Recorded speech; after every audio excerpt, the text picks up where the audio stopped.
Bupati, DWP punya peran strategis dalam pendidikan anak bangsa.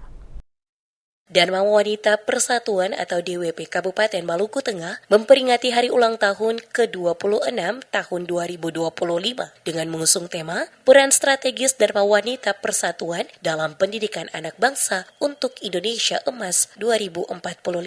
Peringatan tersebut juga dirangkaikan dengan kegiatan DWP Mengajar yang mengusung slogan Mendidik dengan Hati, Menginspirasi Negeri. Bupati Maluku Tengah Zulkarnain Awad Amir dalam sambutannya menyampaikan ucapan selamat ulang tahun kepada DWP Kabupaten Maluku Tengah. Ia berharap momentum tersebut semakin memperkuat peran dan kontribusi organisasi itu dalam mendukung kemajuan daerah serta kesejahteraan masyarakat. Menurut Bupati, tema yang diangkat memiliki makna penting dan sejalan dengan tantangan pendidikan saat ini. Ia menegaskan bahwa pendidikan anak bangsa dimulai dari lingkungan keluarga, di mana pembentukan karakter, akhlak, dan mentalitas generasi penerus dibentuk. Oleh karena itu, seorang ibu memiliki peran utama sebagai pendidik pertama dan utama bagi anak-anak. Karena itu, keberadaan DWP sangat strategis dalam mendukung peningkatan kualitas keluarga dan pendidikan. Atas nama pemerintah daerah, Bupati juga menyampaikan apresiasi dan terima kasih kepada DWP Kabupaten Maluku Tengah yang selama ini telah bekerja dengan tulus, ikhlas, dan penuh dedikasi melalui berbagai program yang menyentuh aspek pendidikan, pembinaan keluarga, pemberdayaan perempuan, serta kegiatan sosial kemasyarakatan lainnya.